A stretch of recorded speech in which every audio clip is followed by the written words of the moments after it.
Hi, this is Tony Guthrie, and I want to thank you for joining me on this video on the subject of persuasion in public speaking or preaching. And a lot of times when I talk about persuasion in my classes, and I talk about the idea that we're trying to actually get buy-in, we're trying to get people to actually accept what we're communicating with them about. Some of my students equate that to the idea of making a sales presentation. We're trying to use sales techniques, and the reality is that we actually are, as much as we might want to argue that and try to spiritualize the concept of public speaking and not want it to sound like a car salesman or whatever.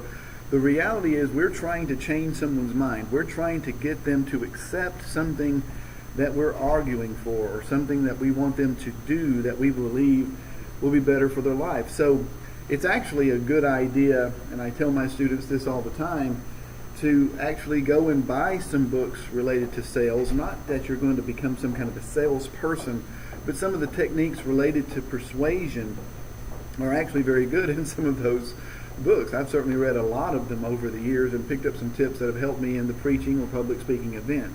But we are indeed trying to persuade people to action or to decision when we are presenting a speech, giving a presentation, or preaching a sermon. We have a proposition that we have a goal. We want someone to do something as a result of listening to our message.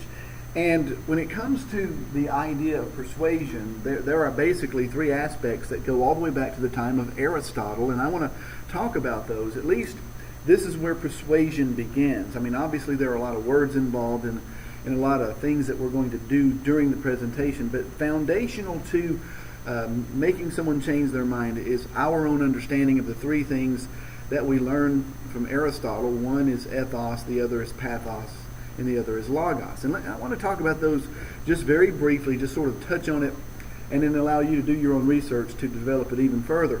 But we start off with logos. Logos being these three things here: reason, facts, or logic.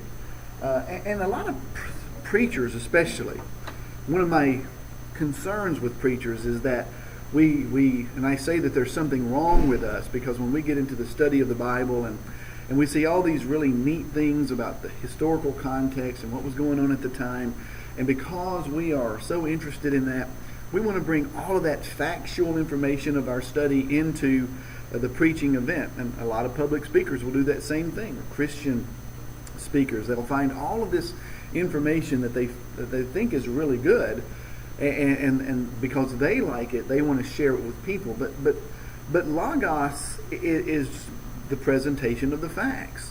But if we overdo that, if we give too many facts, then and that's what we focus on rather than balancing out with ethos and pathos, and we're going to bore our people with just too much detailed information. I mean, nothing more than reading an instruction manual on something. It's just not very motivational, and that's not very persuasive. So what we want to do is understand that in the preaching event or in the public speaking event, we are going to use rationale and reason. We're going to use the facts. Obviously, we're going to bolster our argument with facts, and we're just going to use good common sense and logic to persuade people. But it doesn't stop just there. The second aspect of let me find my pen here.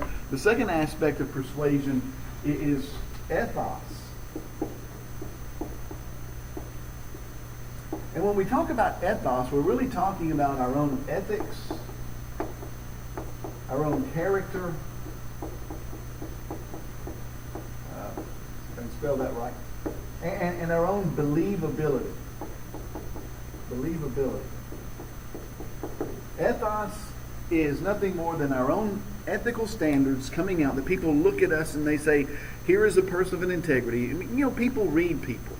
And when you see someone that you've met for the very first time, we all know that first impressions are lasting impressions. And we make those determinations primarily because of ethos. We look at someone by the way they're dressed, the way they carry themselves, the way that they speak, the way they look at us or don't look at us.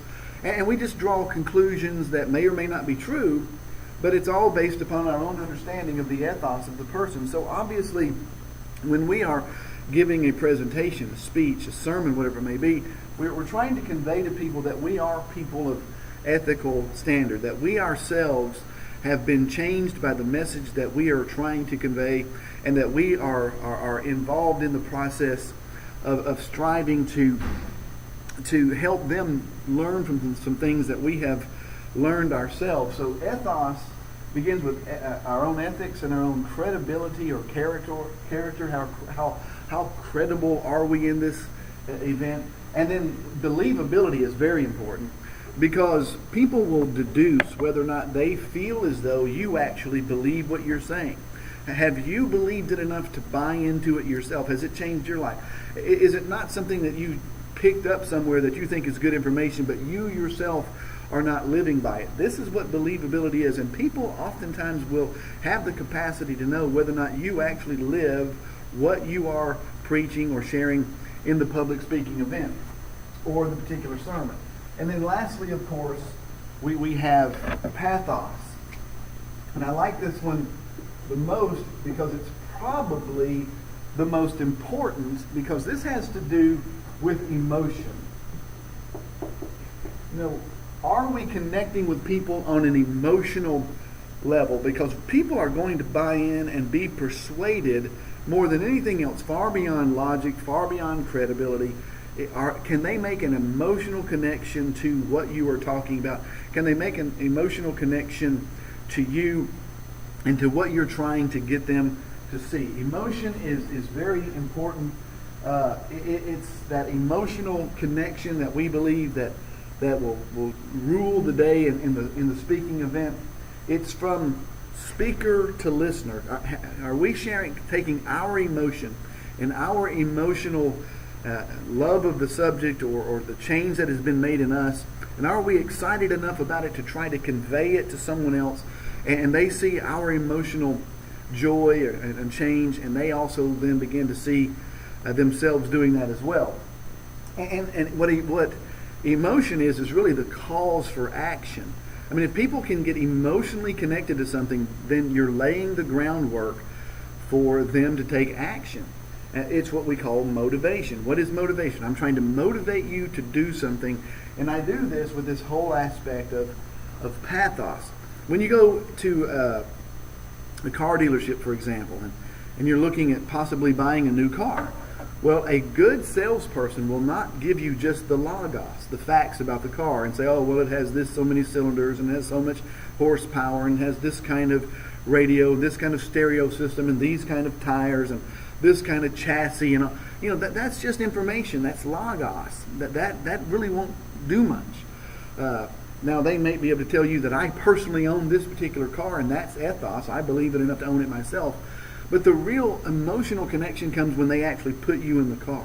When they tell stories like, imagine yourself in this car. Imagine you and your family going on a trip in this particular SUV, and the kids sitting in the back watching these movies on the stereo system and the TV system that's in here. And just imagine that you listening with your spouse on Sirius radio and all of these kind of things. And they begin to actually put you into the vehicle. This is where the emotional connection begins to come into play. And for those of you that are so spiritual that you think that, oh my goodness, I don't want to relate public speaking or preaching I don't want to relate this type of thing to public speaking or preaching because it just sounds so non-spiritual. Let me help you with that. Jesus certainly used emotion when he talked to people. Jesus said things like, the kingdom of heaven is like this. He started painting pictures in people's minds of what the real kingdom of heaven is like, moving them out of religion and the bondage of religion that they were in, and selling them on the idea of a relationship with the Heavenly Father. The kingdom of heaven is this way, not this dead religion that you're trying to follow. He also said to them things like, hey, come unto me, you who are heavy laden, and I will give you rest. He was trying to motivate them to move away from a dead religion and into a relationship with his Heavenly Father that would bring them rest. No more trying to live up to standards of righteousness of the law that are just too far above them. So don't spiritualize so much and say persuasion wasn't something utilized by Jesus. Even the Apostle Paul, when talking to Agrippa said, almost, I am persuaded. So just by quick review, we are trying to get buy-in. We are trying to persuade people to make a decision, to buy into our proposition, to do what we believe God has laid on our heart to share with people, or what we believe in this particular speaking event is in their best interest. And we do that by logos, giving them the facts and the data that they need to make an intelligent decision. We do it by ethos, by letting them know that we ourselves have bought into this. Our ethical character is connected to it. We're not trying to sell them something we haven't bought ourselves, and we are believable and credible. But lastly and most importantly, by our pathos, that we make an emotional connection to people, and they see themselves in position or in possession of the decision and living it, and their life is better for it. Again, this is Tony Guthrie. I want to thank you for joining me.